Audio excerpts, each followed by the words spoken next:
Men, most of them with typical male pattern hair loss, they're good candidates. They lose hair on front, top, or crown. They keep the hair on the back and sides. Women with male pattern hair loss, they're good candidates for hair transplants because they lose hair on certain areas of front and top, and they keep a good density of the hair on the back and sides.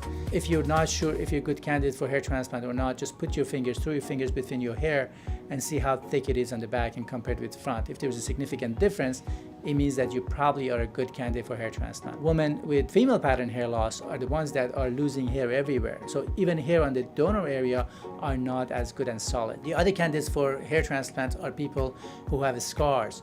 Surgical scars, trauma, anything that causes a permanent scar on the scalp, that can damage hair. And that visibility of the scar sometimes is because of lack of hair.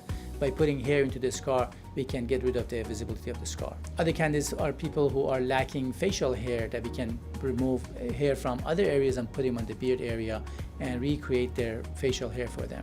Or people with some congenital conditions. Some people congenitally don't have enough hair in certain area, or they're having patchy hair loss that could be restored with hair